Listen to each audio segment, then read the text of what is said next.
Decido a los hermanos que nos siguen a través de la página de Ricky Rosado, aquí en el servicio de los miércoles.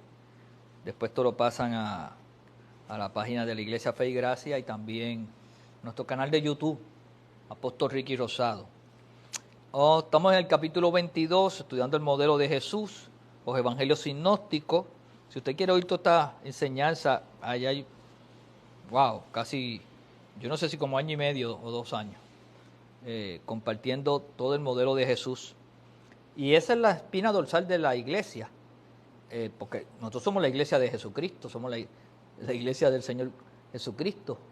Por lo tanto, todo discípulo, todo hombre y mujer que ha tenido un encuentro con el Señor debe conocer a la saciedad todo lo referente a los evangelios de nuestro Señor Jesucristo y por qué no después lo que son las epístolas universales y paulinas que hablan de la revelación de Jesucristo.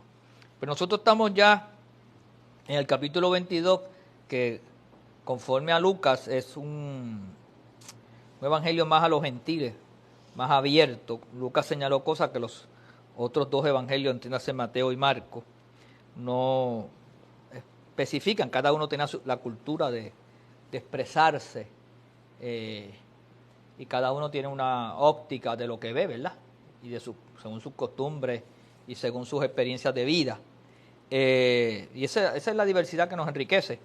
Por lo tanto, en el capítulo 22, entrando ya al verso 29, esta es la experiencia, al verso 39, esta es la experiencia de Jesús ya en los momentos finales, en el momento de sufrimiento y agonía, a paso de los juicios de tanto de los fariseos, entiéndase el Sanedrín, Caifás, y después el juicio que hace Roma.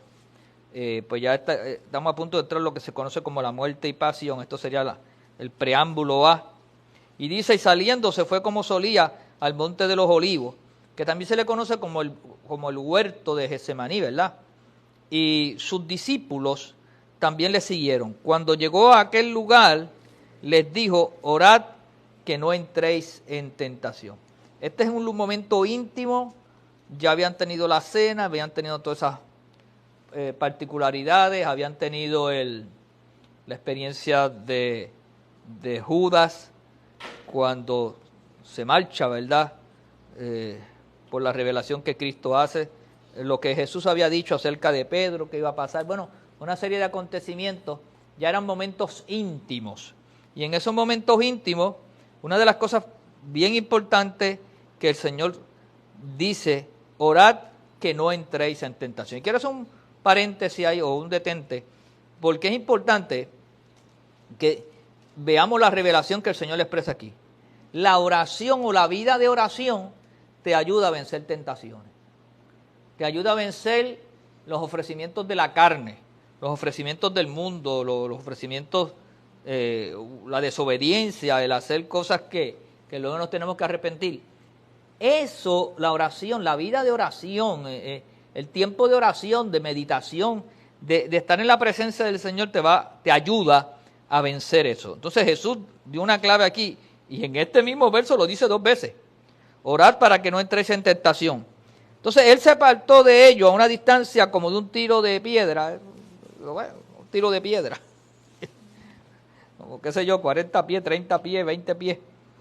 Y puesto de rodillas oró. Jesús en esta ocasión oró de rodillas, así lo señala, diciendo, Padre, si quiere, pasa de mí esta copa, pero no se haga mi voluntad sino la tuya. Y ahí vemos la parte humana, la parte del dilema del Señor, porque él sabía lo que venía. Él lo sabía por conocimiento revelado y sabía lo que iba a hacer ese sufrimiento y esa lucha directamente con el mundo de las tinieblas. Entonces, todo eso se conjugó, todo eso se coligó en la mente y en la escena natural. Y él en la parte física humana pide en oración si es posible que esto pueda pasar. Él sabía que no. Es como nosotros que hemos dicho cosas en la vida que sabemos que lo que queremos decirlo para un desahogo, para liberar tensiones, pero también para pedir que el Señor nos dé fortaleza. Porque al fin y al cabo eso es lo que necesitaba. Porque no se iba, después de esta etapa no se iba a negar a pasar lo que venía. Entonces, y se le apareció un ángel del cielo para fortalecerle. Voy a decir, ahorita vamos a decir algunos detalles sobre eso, porque eso está bien interesante. Y estando en agonía, oraba más intensamente, o sea que era un momento de mucho dolor, mucho sufrimiento, la psique estaba bien perturbada, no porque él no tuviera confianza en el Padre, sino por la parte del sufrimiento humano. Y eso es bueno que lo sepan, porque a veces nosotros vemos a una persona sufrir en la parte humana y le exigimos demasiado. Claro, hay gente que se descontrola, ¿verdad? Demasiado también. Pero la realidad es que Jesús también tuvo su parte humana, siendo Dios, y sufrió. Y por eso pues nosotros tenemos que ser empáticos, ¿verdad? Cuando la gente está en sufrimiento. Y de hecho la Biblia nos llama a sufrir con los que sufren. Por lo tanto, dice que era su sudor como grandes gotas de sangre que caían hasta la tierra. Explicamos ya mismo más detalles. Y cuando se levantó de la oración y vino a sus discípulos, los halló durmiendo a causa de la tristeza. O sea que no necesariamente era que estaban durmiendo porque estaban muy cansados, sino que estaban también perturbados. Estaban muy tristes y se coligó la tristeza con, como decimos por ahí, se unió el hambre con la pobreza, o la miseria con el hambre, y creó una gran circunstancia. O sea que ellos estaban desanimados, estaban acongojados, estaban también muy tristes, y pues y casi no pudieron ni orar. El sueño los venció en esa circunstancia, ¿verdad? Y luego dice, cuando se levantó de la oración y vino a sus discípulos, los halló durmiendo a causa de la tristeza, y les dijo, ¿por qué dormís? Levantaos y orad para que no entréis en tentación. Y volvió a recordarles, recuerden siempre orar para que venzan las tentaciones. Ahora, vamos a decir algunas cosas más sobre esto. En los versos 43 y 44 hay pequeñas informaciones que no están en otros de los evangelios sinópticos, sino que Lucas es el que los destaca. Y se le apareció un ángel del cielo para fortalecerle. Su necesidad de fortalecimiento muestra la intensidad de la angustia mental y de las luchas que se desarrollaba en su alma, en su estado emocional anímico. La fortaleza recibida fue probablemente necesaria para evitar su muerte antes de tiempo, para su sacrificio por el pecado en el Calvario. O sea, que este fortalecimiento que los ángeles o el ángel le iba a dar, le iba a ayudar no solamente a superar el estado anímico, emocional, que era muy necesario, sino darle fuerza física para poder enfrentar el daño corporal por muchas horas que iba a sufrir. Y entonces pues el ángel lo fortaleció, le dio una inyección emocional, espiritual y física, y eso es lo grande del poder de Dios y la oración, que tú no estás solo, el ángel del Señor te acompaña y su presencia está contigo, y si su presencia está contigo vas a estar en victoria en el nombre del Señor, en medio de cualquier dificultad. Y es algo que nosotros podemos orar por otras personas. Envía a tu ángel, Señor, que lo fortalezca. Luego dice, y estando en agonía, oraba más intensamente, y era su sudor como grandes gotas de sangre que caían hasta la tierra. Algunos han interpretado que este verso, como indicado solamente el gran tamaño de las gotas de sudor. Algunos lo ven, ¿verdad?, que es una metáfora, ¿verdad?, para ejemplificar cómo eran esas gotas. Pero hay otros que piensan que, por ejemplo, Anastasio, un teólogo, hasta el presente ha insistido sobre lo literal de la sangre. Parece que significara que el sudor estaba mezclado con sangre, como si se le hubieran roto por tanta presión y por tanto estrés y tanta ansiedad, se le hubieran roto los capilares.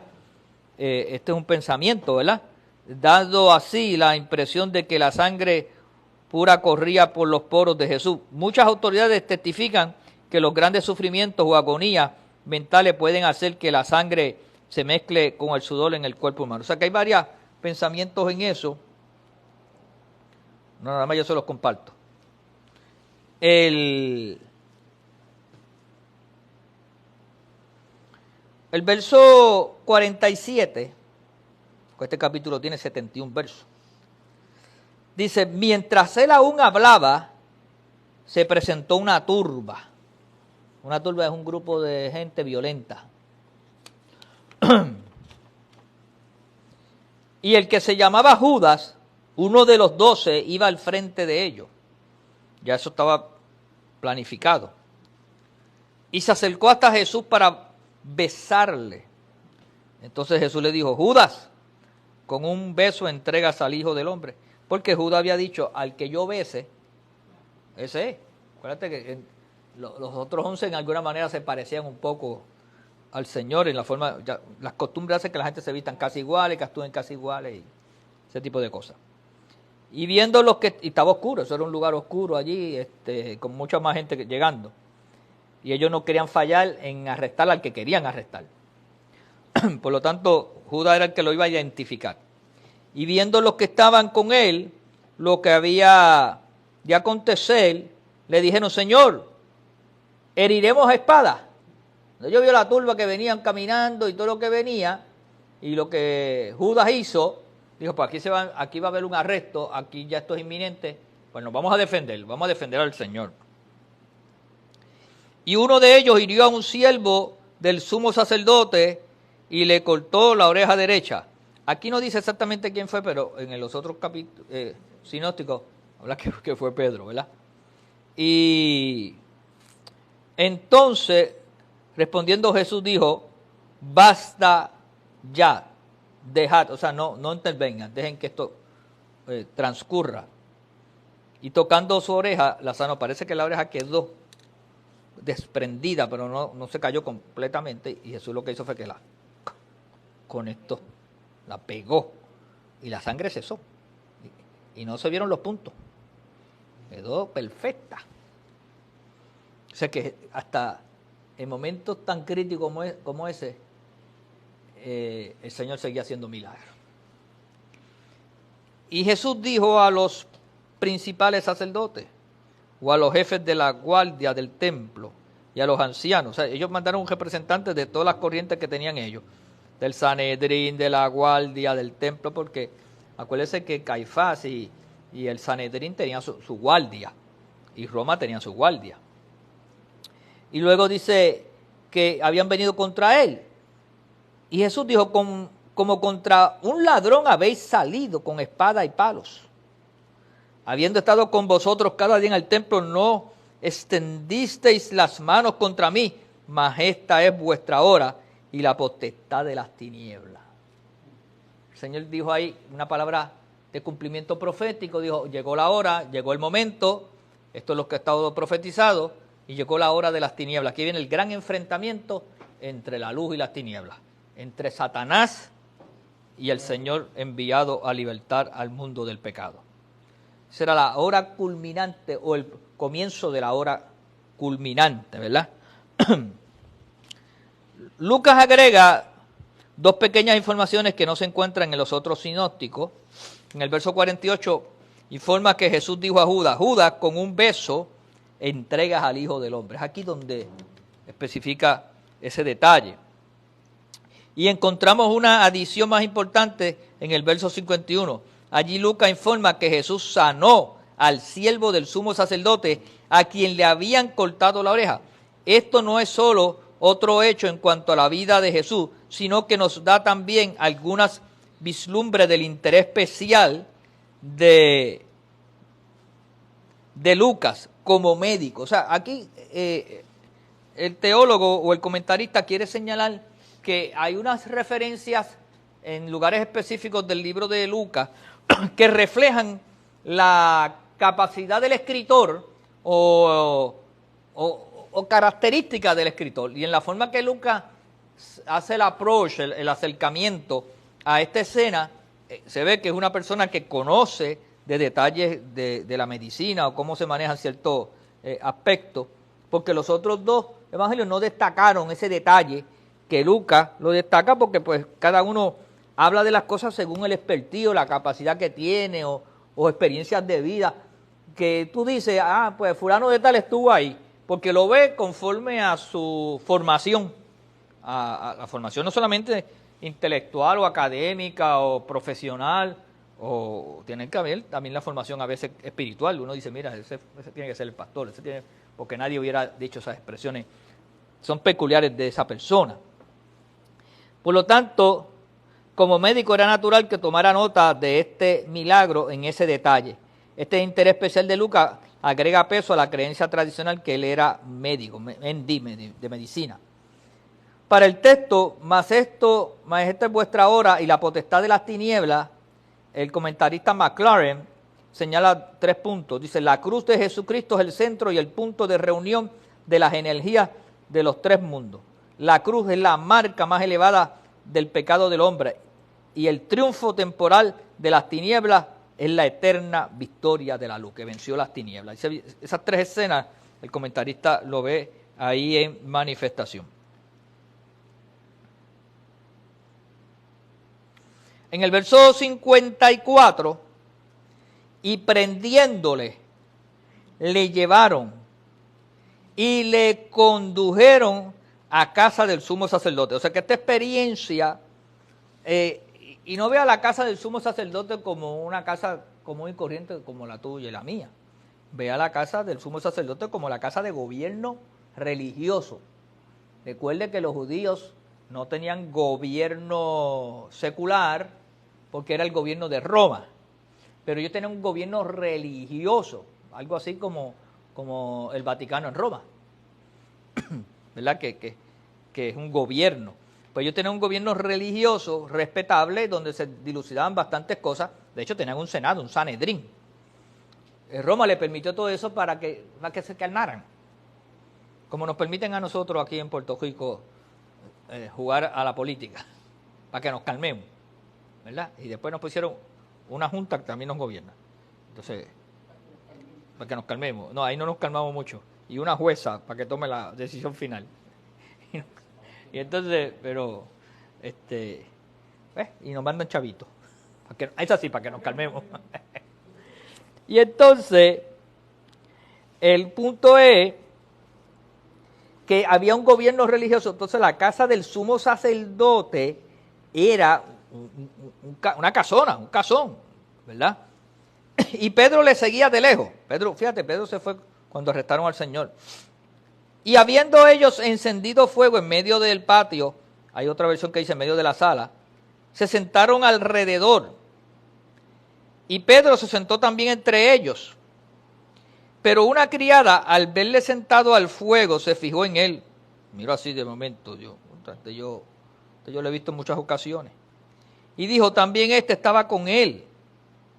Pero él lo negó, diciendo, mujer, no lo conozco. Un poco después, viéndole otro, dijo, tú también eres de ellos. Y Pedro dijo, hombre, no lo soy. Como una hora después, otro afirmaba diciendo, verdaderamente también estaba con él, porque es Galileo. Mira, hasta habla como él. Y Pedro dijo, hombre, no sé lo que dice. Y enseguida, mientras él todavía hablaba, el gallo cantó. ¡Wow! Se cumplió lo que Jesús le había dicho a Pedro, antes que el gallo cante, tú me has negado 3 veces. Entonces, vuelto el Señor, y esto es lo más difícil de esta escena. Entonces, vuelto el Señor, miró a Pedro. Jesús lo tenían en un lugar por ya varias horas, allí esperando que iban el tiempo que iba a comenzar el juicio, el enfrentamiento, ¿verdad? Y eso estaban preparando y organizando. Y cuando ya decidieron moverlo de casa de Caifás, o a la casa de Anás, a la casa de Caifás, cuando estaba en ese movimiento, dice que movieron al Señor, y cuando el Señor lo iban moviendo, en ese momento Pedro lo estaba negando. Y miró a Pedro. ¿Cómo sería esa mirada? ¿Cómo sería la mirada compasiva del Señor? ¿Cuántas cosas le diría Pedro con esa mirada? Porque a veces las miradas hablan. Y a lo mejor le dijo, tranquilo Pedro, que yo sé lo que es la debilidad humana, pero tranquilo, que tú vas a salir adelante. Y en esa circunstancia, Pedro se acordó de la palabra del Señor. Mire si las miradas hablan. Que le había dicho, antes que el gallo cante, me negarás 3 veces. Y Pedro, saliendo afuera, lloró amargamente. Y en esos momentos había mucha gente llorando. Estaba María con las mujeres llorando, los otros discípulos acongojados y llorando, porque ya su gran maestro había sido apresado. Judas llorando amargamente, porque no se estaba dando nada de lo que él pensaba y comenzó la conciencia y el remordimiento. Y en ese sufrimiento de Judas termina pues ahorcándose, quitándose la vida. Y yo me imagino que Pedro también pensando, yo también lo traicioné. Y como quiera él miró con mirada de amor y misericordia y compasión. Entonces, la diferencia entre Judas y Pedro básicamente es una traición, una es por dinero, otra es por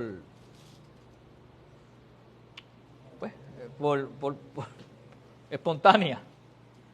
Y ambos, con el sufrimiento y la agonía, la diferencia es que Pedro no dejó que las tinieblas lo dominaran y tuvo fuerza de voluntad y no se quitó la vida, o no hizo una locura mayor, ¿verdad? Porque podría volverse violento Pedro y coger la espada y meterse allí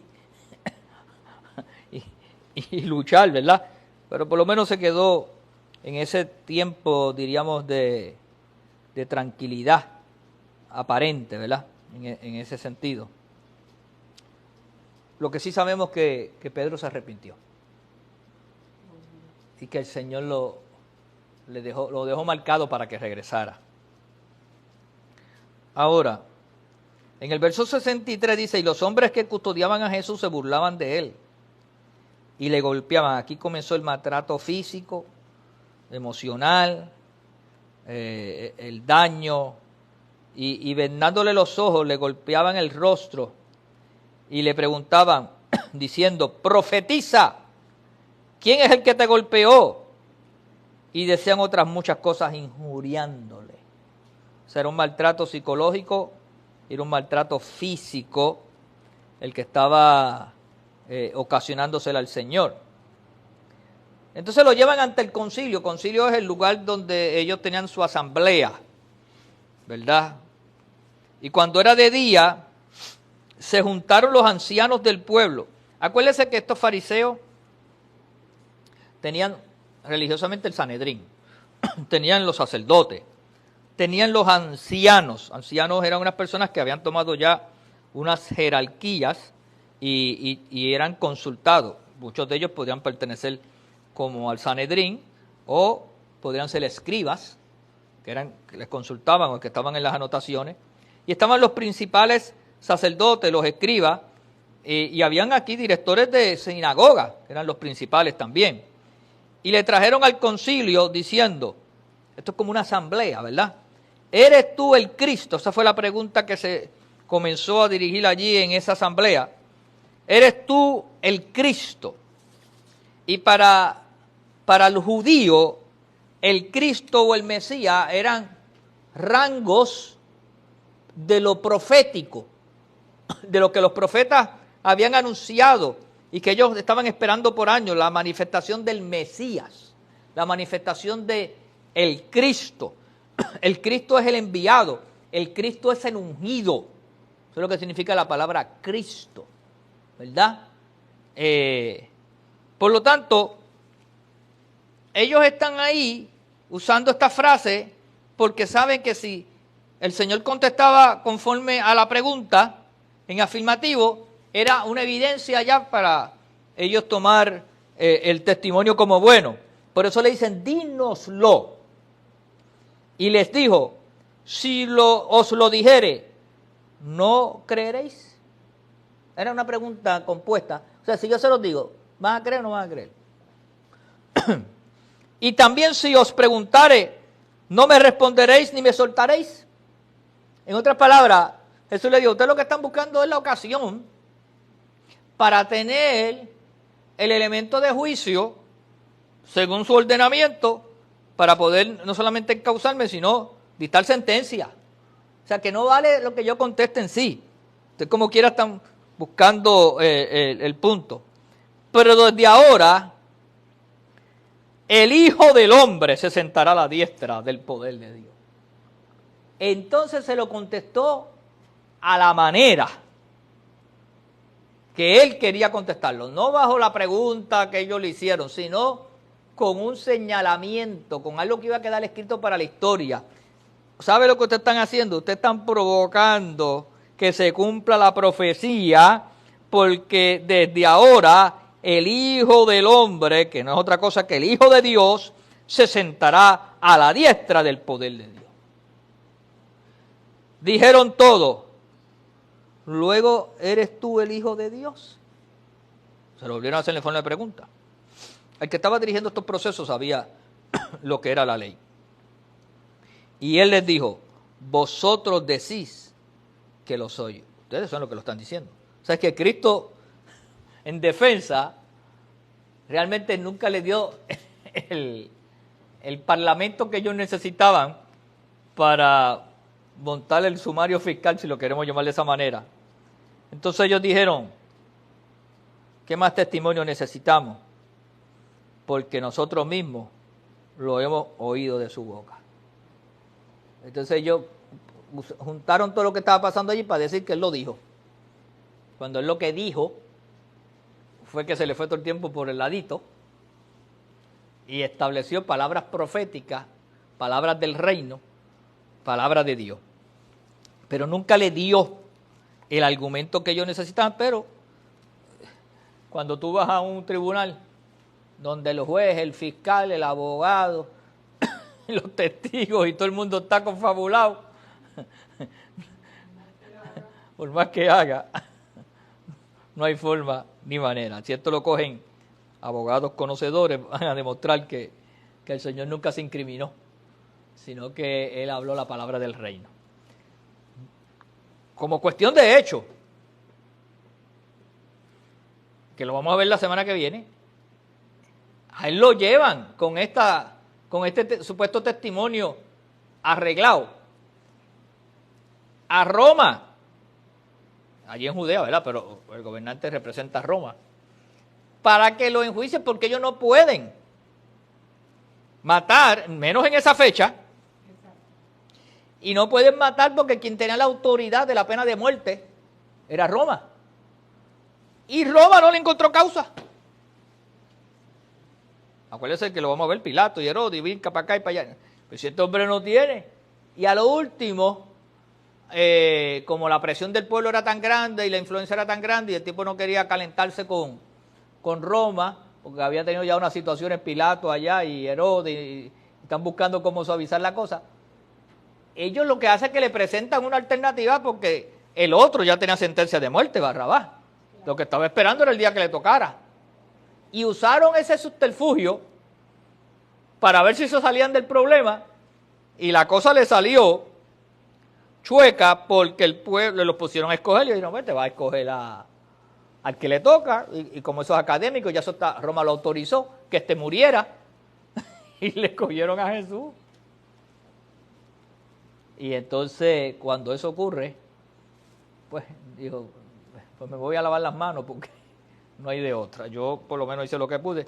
Nada, eso lo vamos a ver en detalle ya el próximo miércoles. No quiero entrar en el capítulo 23, ¿verdad? Porque pues a veces se juntan muchas historias juntas y uno no las asimila tan bien. Pero gracias por esta oportunidad.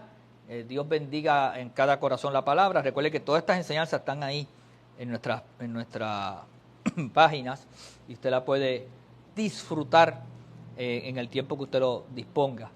Las personas que siempre ofrendan y que diezman y que entienden el principio espiritual de la ofrenda, lo puede hacer a través de ATH Móvil, como CFC, Fe y Gracia. CFC, Fe y Gracia, ahí en la sesión de negocios.